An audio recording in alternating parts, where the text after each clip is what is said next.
What would you do if your neighbors called the cops on you for camping on land you legally own? For Derek Lawson, that nightmare became real by the lake one summer night.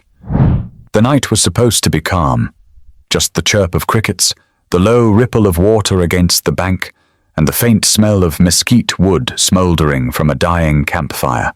But instead of peace, Derek Lawson woke to the crack of gravel under boots and the sudden glare of flashlights cutting across his tent. "Step out right now!" a voice barked. Groggy and startled, Derek rubbed his eyes, unzipped the flap, and came face to face with two sheriff's deputies pointing beams of light directly at him. His chest tightened as one deputy rested a hand on the grip of his holstered pistol. "What's going on?"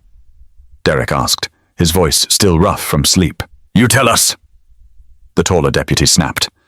"We got a report about a suspicious man camping on private property. We need to see your ID." Derek's pulse spiked. He glanced at the water, the same lake his father had dreamed of owning property on before he died. Just last month, Derek had closed on the 24-acre spread that bordered Lake Travis. This was supposed to be his sanctuary, a place to unplug from his software engineering job in Austin, to fish, to breathe. Now, under the stares of two armed deputies, it felt less like a sanctuary and more like a trap. He pulled his wallet from his backpack and handed over his driver's license. "This is my land," he said firmly. "I bought it. Deed's in my name. Lawson. Derek Lawson." The shorter deputy glanced at the license, then back at Derek. "We'll see about that. You got paperwork on you?" "I didn't think I'd need to carry my property deed to sleep on my own dirt," Derek muttered, trying to keep calm. But before the deputies could respond, another figure appeared behind them. A woman in a navy blazer, hair neatly pinned, clutching a clipboard as if it were a badge of authority. Her presence was almost more intimidating than the uniforms. "That's him," she said sharply, pointing at Derek. "That's the man I saw setting up camp. This land is under HOA management, and we don't allow this kind of thing." Derek stared at her, stunned. "What HOA? This property isn't part of any neighborhood association. I own this land outright." The woman stiffened. "I'm Marjorie Klein, president of the Lakeview Estates Homeowners Association. And I know every single homeowner in this area. You don't belong here." Derek blinked hard, his frustration boiling. "I'm telling you, you're mistaken. This land was never part of Lakeview Estates. Check your maps." The deputies exchanged glances. One of them muttered into his shoulder radio, requesting confirmation from dispatch. Meanwhile, Marjorie folded her arms, her tone dripping with accusation. "I've lived here 20 years. We've always patrolled this shoreline. People like you can't just show up and set up tents wherever they please." "People like me?" Derek shot back, his voice low but steady. "You mean people who actually own the land?" The words hung in the humid Texas air. The deputies shifted uncomfortably. Derek could feel their skepticism, but beneath that, something else. Hesitation. He took a slow breath, scanning the cluster of porch lights flickering on across the water. Neighbors were waking up, stepping outside in robes and sandals, squinting into the darkness to see what the commotion was about.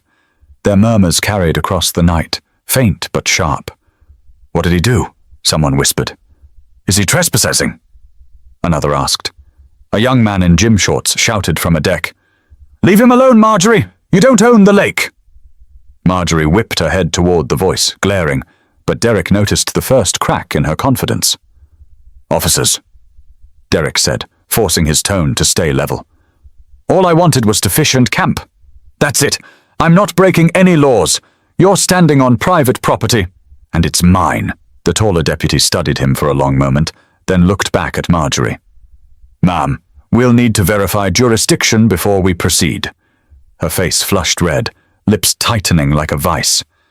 "Fine, but don't say I didn't warn you when you find out he's lying."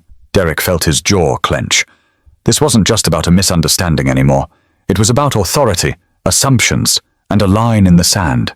Literally. And from the looks of it, the night was far from over. But as Derek stood there in the glare of those flashlights, he had no idea the real story was just beginning, and the neighborhood's secrets were about to spill into the open. The gravel driveway leading down to Derek's camp looked more like a parade route than a private road now.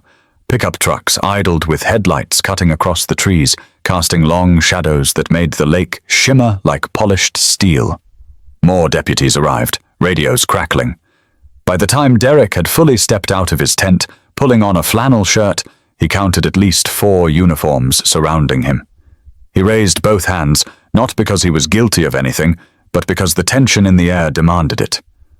"Look," he said, steadying his voice. "I don't want trouble. I just want to sleep on my own land." "That's it." The taller deputy, nameplate reading H. Sloan, took a slow step closer. "Mr. Lawson, here's the issue. We have a complainant," he gestured toward Marjorie Klein, "claiming this area falls under her association's oversight. We need to confirm property lines before we make any decisions. Do you understand?" Derek inhaled deeply, fighting the urge to snap. "I understand, but you're already on my land. That's what you need to confirm first." Marjorie interrupted, clipboard tucked tightly to her chest. "Officers, this man is camping where children swim, where families bring boats. He has no business here. I've kept this community safe for decades, and I won't let some outsider ruin it." Derek whipped his head toward her. "Outsider? I paid nearly every dime of my savings to buy this place. How am I an outsider on my own property?" One of the deputies muttered under his breath. Property dispute in the middle of the night. Always a mess. Derek heard it and felt the sting. A dispute implied both sides had equal claim. But he knew, in his bones, in the folder of documents sitting in his truck's glove compartment, that this land was his. Just then, a neighbor stepped closer from the road. He was an older man in a faded University of Texas cap, holding a coffee mug, though it was close to midnight. His name was Frank Delgado, a longtime resident of Lakeview Estates. "Marjorie," Frank called out, his tone weary. "That strip by the water never belonged to the HOA. You remember the boundary markers? Back when they put in the fence, the surveyor said it plain." Marjorie turned sharply, her face tightening. "Frank, don't insert yourself. This is official business." But the damage was done. Derek could see doubt flicker across the deputies' faces. Deputy Sloan's radio buzzed, a voice from dispatch asking for parcel numbers. "Do you have the deed, Mr. Lawson?" "In my truck," Derek said, pointing toward the gravel where his Ford was parked. "Can I get it?" "Slowly," Sloan instructed, hand still near his sidearm. Derek exhaled, walked carefully to the truck, and pulled a manila envelope from the glove box. He handed it over. The deputy flipped through the pages with his flashlight. Survey maps, plat drawings, a signed deed of sale from Travis County. Everything was there. "This checks out so far," Sloan muttered. Marjorie's voice cut through the night like a blade. "It doesn't matter what papers he waves around. This land has been under our care for years. I've organized cleanups, patrols, even safety checks. That proves it's ours in practice, if not in name." Derek let out a humorless laugh.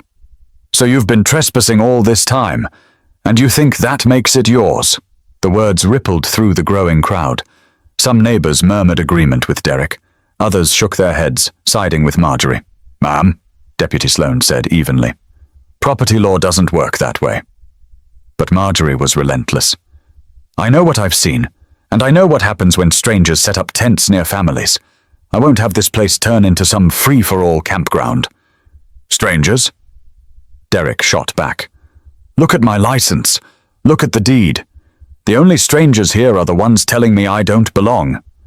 His words carried more weight than he expected. A silence fell over part of the crowd. A younger couple whispered to each other on the sidelines, clearly uncomfortable. The older neighbor, Frank, spoke again. "He's right, Marjorie. You can't claim land just because you mow the grass once in a while." Deputy Sloan closed the folder, tucking it under his arm. "Here's what we're going to do. We'll verify with county records in the morning. Until then, no arrests, no removals. Everybody goes home." But Marjorie wouldn't relent. "This is outrageous. You can't just let him stay. What if he's dangerous?" That one word, dangerous, hit Derek like a slap. He stepped forward, pointing at her. "You don't know me. You don't know a thing about me. Yet here you are, calling me dangerous because I decided to camp on my own land. How is that right?" The crowd shifted again, whispers buzzing louder now. A teenager filming with his phone muttered, This is going viral. Derek felt the adrenaline spike, his throat tight. He didn't want to be a headline. He wanted to be left alone. But the night was only gaining momentum, and the next turn would drag the private dispute into the spotlight for everyone to see. The standoff by the water felt like it could tip either way. On one side, Derek stood with his papers, fists clenching and unclenching, trying to steady his breath. On the other, Marjorie Klein with her clipboard gripped so tightly her knuckles went pale. And in the middle, deputies shifting their weight, torn between procedure and the loudest voice in the crowd. "Show me that deed," Marjorie demanded, her tone sharp enough to cut glass. Deputy Sloan held it close to his vest. "Ma'am, this is evidence. You'll get your chance if necessary. Right now, I'm handling it." Marjorie stepped closer, her perfume thick in the humid air. "Evidence? Don't be fooled. You know how easy it is to wave papers around. How do you know this man isn't some squatter with forged documents?" Derek let out a bitter laugh. "Forged? You think I woke up one morning and said, 'Let me fake a property deed for a ranch I don't own'? Come on." The younger deputy, badge reading R. Hanley, tried to lighten the tension. "Maybe we all take a step back. No one here needs to shout." But Marjorie was relentless. "No, officer. This is exactly when you do shout. This is our lakefront. We've worked hard to keep it safe. And now he comes here, pitching a tent, acting like he's king of the shoreline. Lady, I didn't ask for a crown." Derek shot back, his voice low but hot. "I asked for a fishing rod and some peace and quiet, that's all." The crowd murmured again. Porch lights blinked on farther down the road. A woman in a pink robe hugged her arms against the cool breeze and whispered to her husband, "Why don't they just leave him alone?" Another neighbor, a tall man in a Bass Pro Shops cap, spoke louder. "He showed proof. What more do you want, Marjorie?" That only fueled her fire. "Proof doesn't matter if it's fake."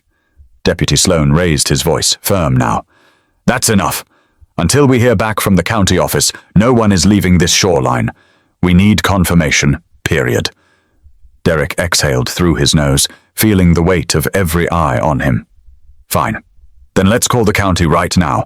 They have digital records. It's 2025, not 1955. Hanley smirked despite himself. "He's got a point." Marjorie's eyes narrowed. "You're making a mistake. You don't know this man. You don't know what kind of people wander into communities and claim things that aren't theirs." Derek stepped forward, closing the distance until only the deputies stood between them. "You keep saying, 'this man,' like I don't have a name. It's Derek Lawson. Remember it, because the only person trespassing tonight isn't me. It's you." The air grew heavier. The deputies glanced at one another, silently debating whether to step in. A voice from the crowd broke the silence. It was Frank Delgado again. "She knows better. We all do. That strip by the water has been outside the HOA since they built the subdivision. You were there, Marjorie. You signed off on it." Marjorie's head snapped toward him. "Don't twist the past, Frank. I've spent years protecting this place. I won't let it fall into chaos because some man thinks a piece of paper makes him untouchable." Derek laughed again, this time without humor. "Piece of paper? That's called a deed. That's called ownership. If you can't respect that, then maybe you're the one who thinks you're untouchable." Hanley finally spoke up, rubbing the back of his neck. "Mr. Lawson, can I ask you something? Why here? Why camp by the water instead of staying in the house?" Derek softened for a moment, glancing at the tent behind him. "Because my dad always wanted a place by the lake. He didn't live long enough to see it. So tonight, I thought I'd camp where he would have camped. Simple as that." That explanation didn't just hang in the air, it shifted it. A few neighbors nodded quietly. Even Hanley's shoulders relaxed. But Marjorie wouldn't let it go. She jabbed her finger toward Derek. "Don't fall for his story. It's sentimental nonsense. If he truly owns this property, why does no one in this neighborhood know his name?" "Because I bought it last month," Derek replied evenly. "Not that I owe you an explanation." The deputies' radios crackled again. Dispatch confirmed they were pulling parcel records from county files. The hold on the crowd's breath was almost audible. "Shouldn't be long," Sloan said. Marjorie scoffed. "While you wait, maybe check if he has warrants. Men like him usually do." The insult hit Derek hard. His nostrils flared, but he kept his composure. "You don't know me, Marjorie. You don't know the hours I work, the family I provide for, the taxes I pay. All you see is what you want to see." Silence spread again. Even the water seemed to still. The truth was hanging in plain sight now. This wasn't about camping or safety or neighborhood rules. It was about control. But as the radios buzzed and the paperwork inched closer to proving Derek's claim, the standoff was about to take a turn that no one on that shoreline would forget. The story of that night didn't just live in memory. It lived on video, grainy, shaky, raw. The deputy's body cams captured every glare, every accusation, every second of Derek Lawson standing barefoot on his own land trying to prove he belonged. When the footage was later released, people watching online could almost feel what Derek felt. The harsh brightness of the flashlights in his eyes, the way his voice cracked under the strain of defending himself, the impatience in Marjorie Klein's tone as she insisted again and again that he had no right to be there. The video began with Deputy Sloan's camera.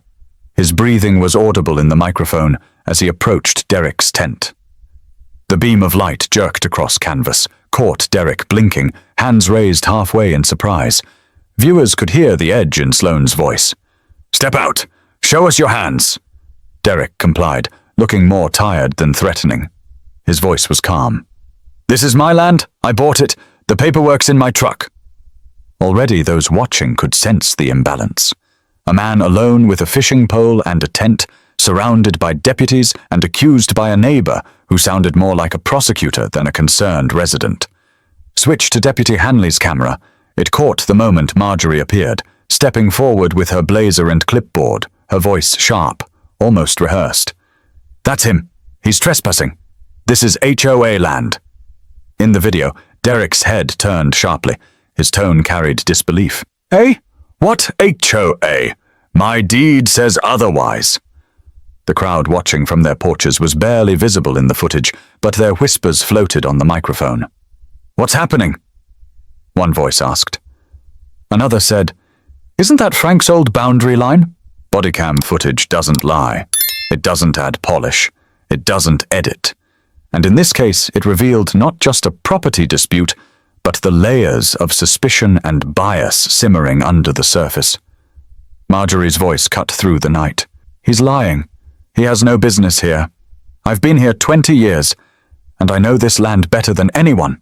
And then Derek's reply, low, steady, shaking with anger, landed like a punch in the gut for viewers later. "You've been using my land without permission. That doesn't make it yours." The video showed Hanley glancing sideways at Sloan, uncertainty in his stance. He wasn't fully convinced of Marjorie's claim, but he also wasn't ready to challenge her head-on. His silence said more than his words. Another clip from Sloan's bodycam caught the moment Derek handed over his manila envelope.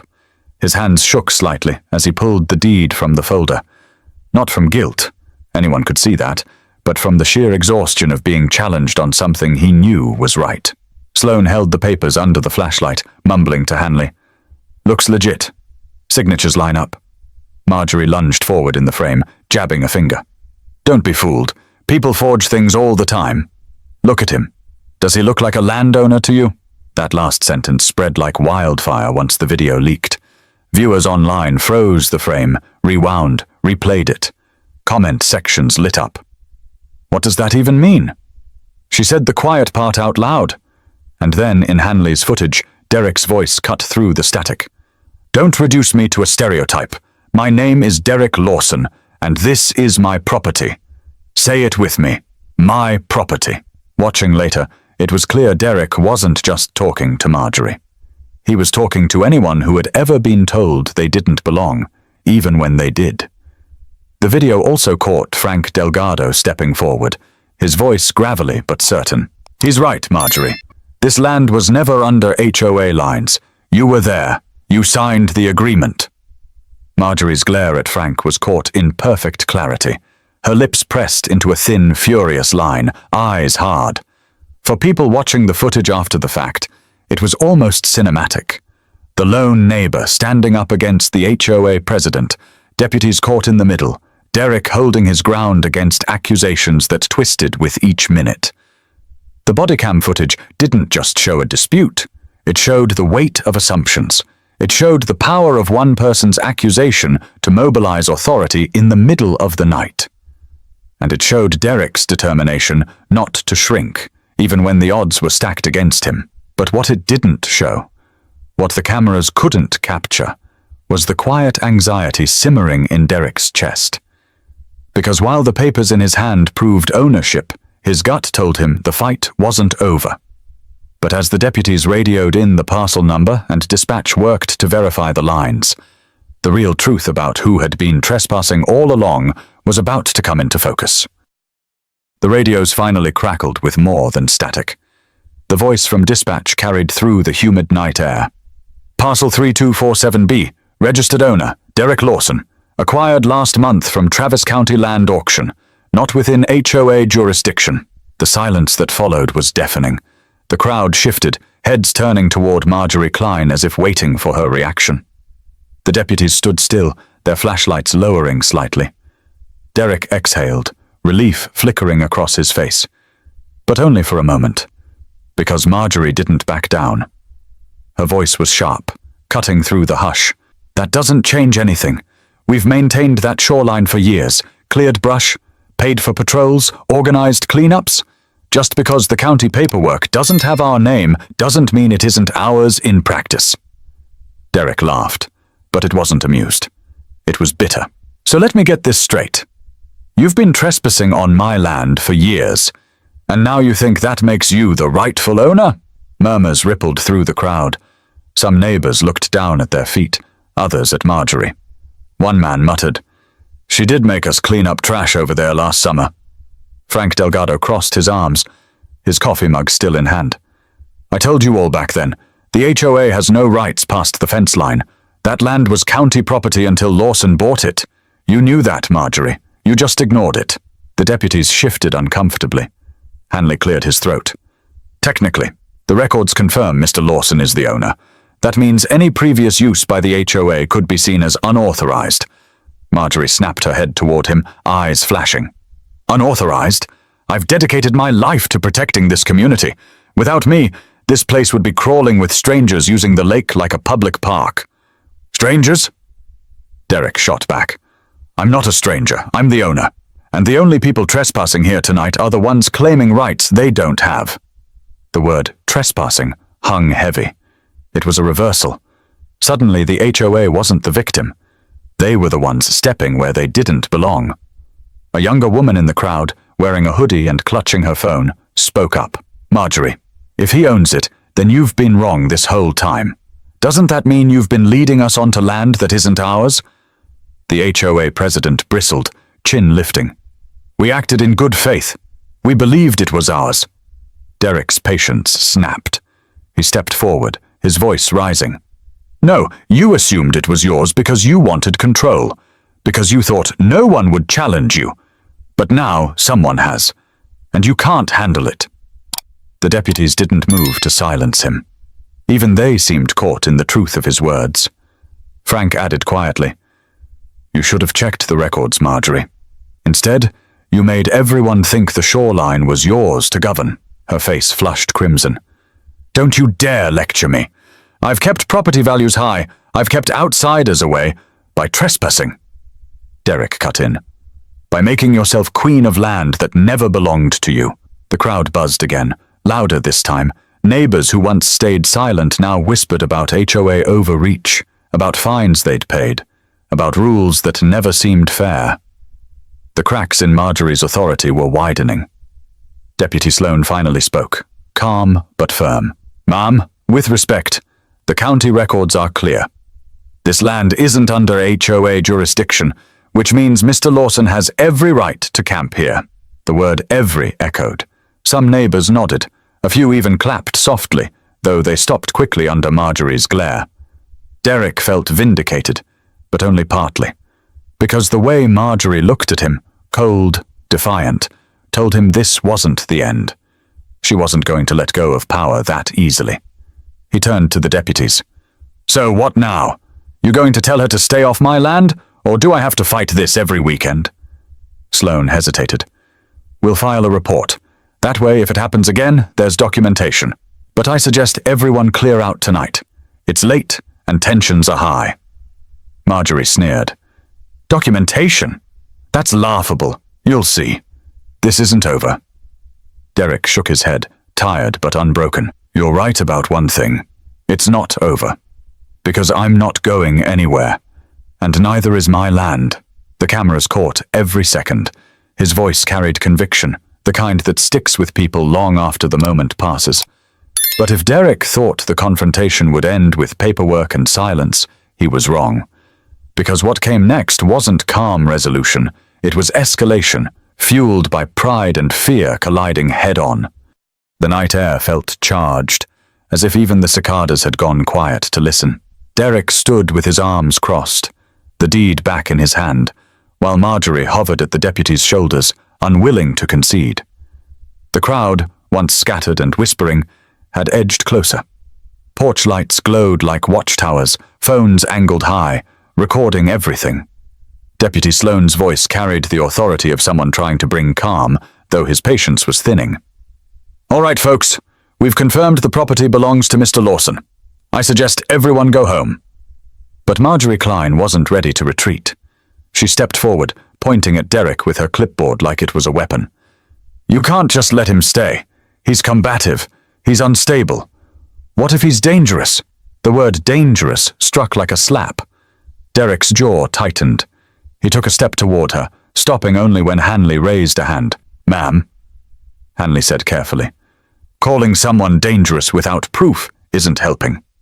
It's not an accusation. It's common sense. Marjorie snapped back. Look at him, camping out here in the dark, arguing with all of us. This isn't how normal residents behave. Derek let out a bitter laugh. Normal residents? You mean the ones who follow your rules, pay your fees, and never question your authority? That's not normal. That's control. A few murmurs of agreement rippled through the crowd. Frank Delgado muttered, She's gone too far this time. Marjorie turned on him. You always had a problem with leadership, Frank. Maybe that's why your lawn looks like a jungle. Better a jungle than a dictatorship, Frank shot back, drawing chuckles from some neighbors. The deputies tried to intervene. Enough, Sloane barked. This isn't a neighborhood meeting. Mr. Lawson has shown proof of ownership. This is done. But Marjorie pressed harder. No, it's not done. He hasn't proved who he really is. He could have faked that paperwork. He could be squatting until he flips the land. She looked at the deputies, her voice rising. Detain him until you're sure. Keep him here until morning. The crowd went still. Even the deputies looked taken aback. You want me arrested? Derek said slowly, disbelief heavy in his voice. For camping on my own land? Marjorie didn't flinch. If you have nothing to hide, you won't mind being held until this is sorted. Derek felt his chest burn with anger. He turned toward the crowd, his voice rising so every neighbor could hear. This is what happens when people let fear and control rule everything. She's not asking for safety. She's asking for obedience. Deputy Hanley shifted uneasily, glancing at Sloane. Technically, we could bring him in until records are verified, he said, his tone cautious. We've done it before in disputed property cases. No, Sloane countered firmly. He's got papers, IDs, and dispatch confirmation. That's enough. We can't detain someone for being right. Derek's heart thudded. For the first time all night, someone in authority had said it plainly. But Marjorie wasn't done. If you won't do your job, then the HOA will handle it. We'll file injunctions. We'll get lawyers. He won't last here a month. Derek turned to her, his voice quieter now, but sharp as glass. You think threats scare me? I bought this land with everything I had. My father dreamed of this place before he died. You can't take that away. Not with rules, not with fines, not with intimidation. The silence that followed was heavier than shouting. Some neighbors shifted uncomfortably, but others nodded in quiet support. A teenager whispered to his mother, He's right, Mom. This isn't fair. Marjorie's lips curled into a thin smile. We'll see how right he feels when the HOA legal team gets involved. Frank Delgado raised his voice from the sidelines. You don't have a leg to stand on, Marjorie. You've been running this neighborhood like a kingdom, But the truth's out now, and people are tired of it. The deputies exchanged glances again. Hanley muttered under his breath, "Never seen an HOA this hostile." Derek stepped forward, looking Marjorie dead in the eye. "I'm not moving. I'm not leaving. You can call whoever you want. But this land is mine, and I'm not letting anyone take it from me." His words carried like a bell over the water. For the first time that night, the crowd didn't just murmur, they clapped. A few started small, then others joined in. Marjorie's face darkened, her authority cracking under the sound. Sloane raised his voice above the noise. "That's enough for tonight. Everyone clear out. Mr. Lawson stays. If anyone trespasses again, they'll answer to the law." The crowd slowly dispersed, though many lingered, eyes flicking between Derek and Marjorie. Phones clicked off, porch lights dimmed, but the tension didn't leave. It only shifted. But as the neighbors retreated into their homes, the division in Lakeview Estates was only deepening, and what began as a midnight confrontation was spiraling into a battle that would split the community in two. By morning, the whole neighborhood knew. What started as flashlights and shouting by the lake had turned into the only topic of conversation on the winding streets of Lakeview Estates. The HOA email list lit up before sunrise, Marjorie's message typed in her clipped, no-nonsense style. Late last night, an individual claiming ownership of lakefront property attempted to camp in an area long managed by the association. Law enforcement was called. The matter remains unresolved. All residents should remain vigilant. She didn't use Derek's name. She called him an individual. But that was enough. By the time Derek walked up to his truck the next morning, neighbors slowed their cars when passing. Some gave him looks of sympathy. Others stared as if he were already guilty of something unspoken. Frank Delgado stopped by on foot, coffee mug in hand as always. "She's spinning it," Frank said, shaking his head. "Marjorie can't stand losing face. She'll drag this through the mud until people forget what really happened." Derek sighed. "She already started last night, calling me dangerous. Acting like camping makes me a criminal." Frank leaned against the truck. "Don't underestimate her. Folks here are split. Some have wanted her out for years. Others would follow her off a cliff if she asked." It didn't take long before the divisions showed themselves in real time. At the small cafe near the subdivision entrance, two women sat at a corner table, their voices carrying across the room. "She's right, you know," one whispered. "He came out of nowhere. Who just buys land and camps on it like that?" Her friend shook her head. "You saw the body cam footage. He had the deed. Marjorie was the one trespassing, not him," the first woman scoffed. "Doesn't matter.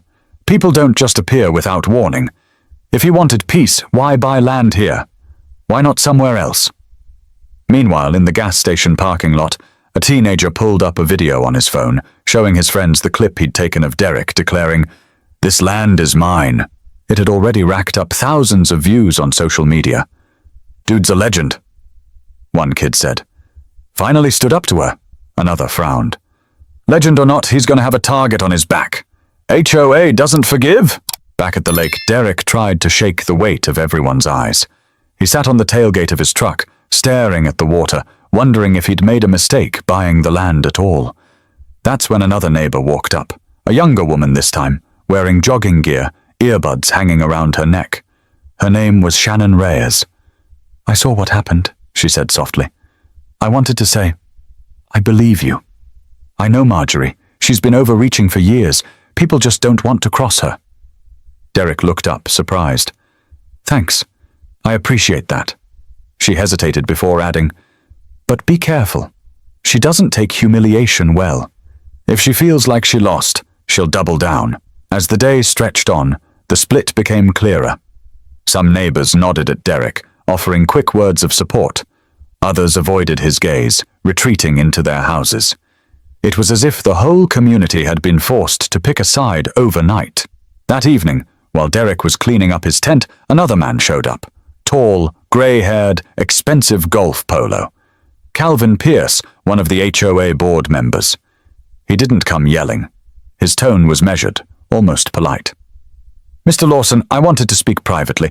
Last night was unfortunate. The board feels Marjorie may have been a little too forceful." Derek raised an eyebrow. A little too forceful.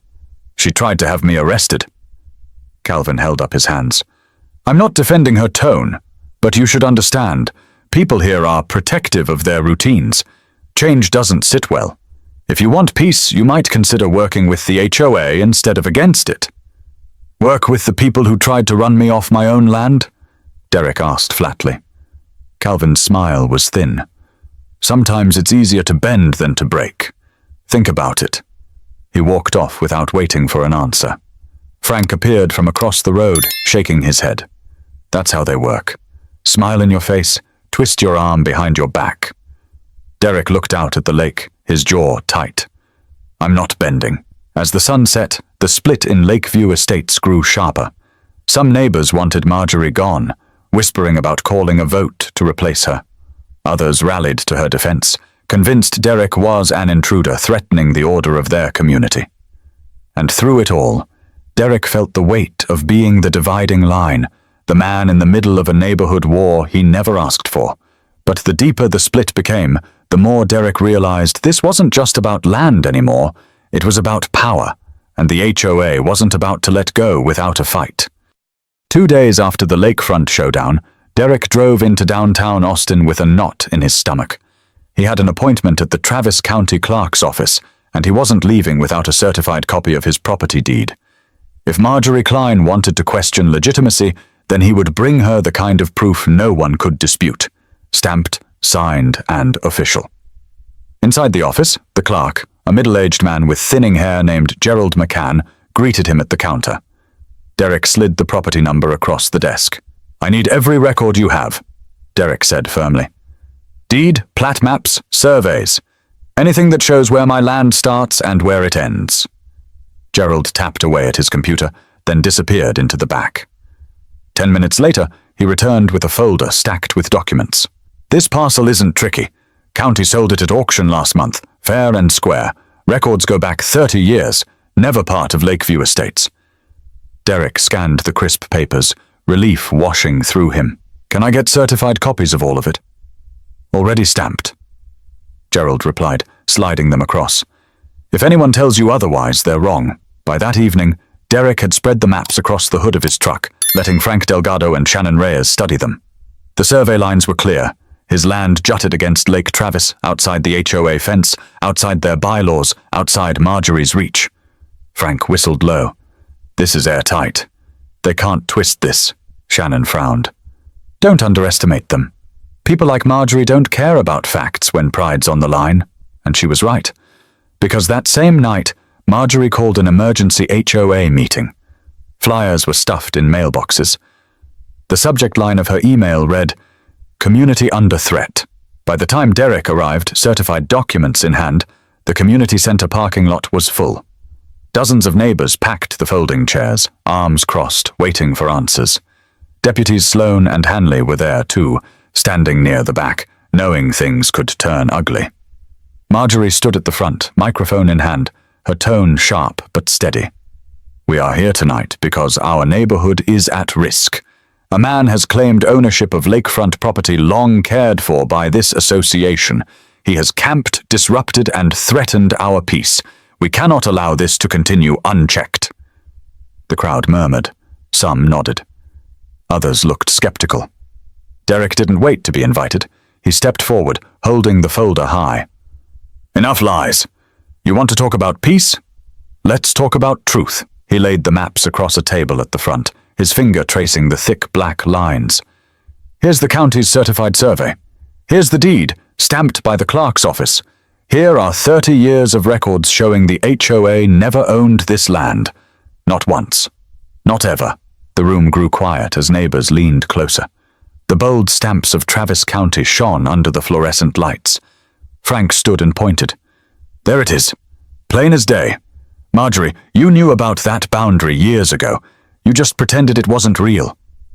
Gasps rose from the crowd. Heads swiveled toward Marjorie. She opened her mouth but faltered. That's not the point, she stammered finally. Paperwork doesn't erase the fact that we've maintained that shoreline. We've invested time and money. That counts for something. Not in the eyes of the law, Deputy Sloan said flatly from the back. What counts is what's on record. And the record is clear. This land belongs to Mr. Lawson. Murmurs turned to open whispers now. A woman near the front crossed her arms. So you've been charging us HOA fees to take care of land that wasn't even ours?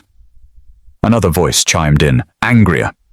I paid fines for using that shoreline last summer. You told me it was restricted. Marjorie's face flushed crimson. I did what was necessary to protect this community. Derek's voice rose, filling the room. No, you did what was necessary to protect your control. You overstepped. You trespassed. And you made everyone believe it was for their own good. For the first time, applause broke out, not from everyone, but enough to rattle the walls. Some neighbors clapped tentatively, others loudly, and a few even stood. Marjorie slammed her clipboard onto the table, her voice trembling. If you side with him, then don't come crying when our neighborhood falls apart. Order requires leadership, and leadership means making hard calls. Shannon stood, her voice steady but cutting. Leadership also means telling the truth, and you haven't done that. The room split. Half the chairs leaned forward toward Derek's documents, half glared at him like an intruder. Deputy Hanley whispered to Sloane, She's losing them. Sloane nodded. Yeah, but people this invested? They don't walk away quietly. Derek gathered his papers, looking around the room. I didn't come here to divide anyone. I came here because my father dreamed of land by the water, and I made it happen. All I wanted was a place to fish and rest. But if standing up for what's mine divides this community, then maybe you should ask yourselves why. The room went quiet again, his words settling heavy. But even as Derek packed his documents, he knew facts weren't the end of the fight. Because when pride and power are threatened, the truth alone isn't always enough. When Derek drove home that night, the roads of Lakeview Estates felt different. Houses he had passed a dozen times without thought now seemed loaded with stares and whispered opinions. The weight of the emergency meeting clung to him like dust after a storm. At the stop sign near the subdivision exit, he sat for a long minute with his hands on the steering wheel, staring at the glow of the dashboard. He had shown them the deed, the maps, the stamped signatures. He had proved everything he needed to prove, yet the uneasiness wasn't gone. Truth had been on his side, but truth wasn't what people clung to. People clung to loyalty, fear, and habit. By morning, the community was buzzing again. Only this time, the division was impossible to ignore. At the small cafe near the marina, the usual laughter over biscuits and coffee had soured into hushed debates. Two older men sat by the window, one shaking his head. She's finished, he muttered. HOA can't survive this. You saw those documents. The other leaned back, arms crossed. Don't be so sure. Folks like Marjorie don't back down. She'll rally the loyal ones, stir up fear. This Lawson guy better watch his back. Across town, Derek sat at a diner booth with Frank Delgado and Shannon Reyes. The waitress topped off their coffee as Frank leaned forward. You did everything right, Frank said. Certified copies? Maps? Hell, you could teach a class on property rights after this. But Marjorie doesn't care about right. She cares about control, Shannon nodded. And the people who've leaned on her for years? They don't want to admit they were wrong. It's easier to keep blaming you. Derek sipped his coffee, staring at the steam. So what am I supposed to do? Fight every week just to use my own land? You stand firm, Frank said. She'll push, but if you give in once, she'll never stop. The only language people like her understand is resistance. That afternoon, while Derek worked on clearing brush by the shoreline, a pair of neighbors walked past, deliberately slowing.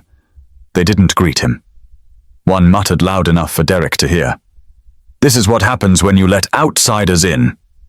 Derek paused, rake in hand, chest tightening. He almost shouted back, but bit his tongue. Their words stung, but feeding the fire wasn't going to help. Later, Shannon stopped by with groceries. You're not alone, she told him firmly. People are talking. Some of us are planning to call a vote to replace Marjorie. The HOA has limits. Even she can't run it like a kingdom forever. Derek nodded slowly. The thought gave him some hope, but also worry. And if they don't? What if they rally behind her instead? Then you keep fighting, Shannon replied. Because the truth doesn't stop being true just because it's unpopular. Meanwhile, in living rooms across the subdivision, arguments flared. Couples who once agreed on everything suddenly found themselves divided. One spouse defended Marjorie's years of work, the other condemned her lies. Dinner tables became battlegrounds. Group chats exploded with accusations, memes, even clips from the body cam footage spreading like wildfire. Marjorie herself wasn't silent. She doubled down, sending long emails painting Derek as a threat to stability. She claimed he was planning to turn his property into a rental campground, warning of outsiders swarming the lake. Some believed her. Others rolled their eyes. But no one ignored it. By the week's end, Derek couldn't stop thinking about his father. His dad had worked construction all his life, saving for a dream he never got to live. Derek had made that dream real, yet here he was, fighting just to sit by a fire pit in peace. That Friday evening, he lit another campfire by the water. The flames reflected in his tired eyes as he spoke out loud, though no one was there to hear it. "You'd tell me to stand tall, Dad. You'd say don't let them push you off what you earned. So that's what I'll do." He leaned back in the camp chair, listening to the crackle of wood and the soft lap of water. For the first time in days, he felt steady again. But the peace wouldn't last, because as Derek strengthened his resolve, Marjorie's anger was hardening too, and her next move would come with consequences neither of them could ignore. Saturday morning rolled in with the kind of quiet Derek had been craving all week. The lake was calm, the early sun glinting off the water like glass. He made coffee over the campfire, sitting back in his chair, breathing in the smell of damp earth and pine. For a brief moment, it felt like his father was sitting beside him, nodding, proud. But even in the calm, he knew the fight wasn't truly over. HOA politics had a way of dragging on, of festering in back rooms and emails. He had already seen it. The suspicious stares, the cold shoulders, the rumors Marjorie planted like weeds. Yet despite it all, he was still there, still standing on the land he had bought fair and square. Later that afternoon, a knock came at his door. Frank and Shannon stood outside, both looking worn but determined. "She's already pushing again," Shannon said. "Emails, phone calls, warning people that you're going to turn this place into some sort of rental park. It's ugly." Derek shook his head, frustration tightening in his chest. "She's not even embarrassed by the truth.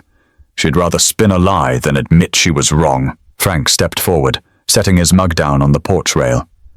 "That's who she is. But here's the thing. You showed people something they hadn't seen before. You stood up to her. And a lot of folks noticed," Shannon added softly. "Some are scared to speak out, but more than you think are with you. They just need someone to remind them it's okay to stop being afraid." Derek sat back, letting the words sink in. He hadn't asked to be anyone's symbol. He only wanted to fish, to camp, to honor his dad's dream. But maybe this wasn't just about him anymore. That evening, as the sky turned orange and purple, Derek walked back to the lakefront with Frank and Shannon. They set up chairs, a cooler of drinks, and a small fire. Before long, a few other neighbors trickled over. People who had once kept their distance now approached, cautiously, but curious. One man said quietly, "I paid a fine last year for taking my boat out from this shore.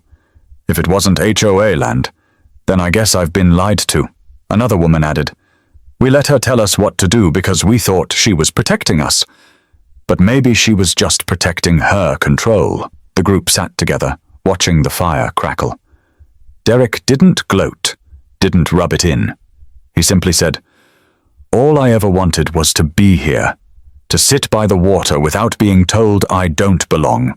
That's it." The simplicity of his words settled heavier than any speech could. By the end of the night, Derek felt something shift.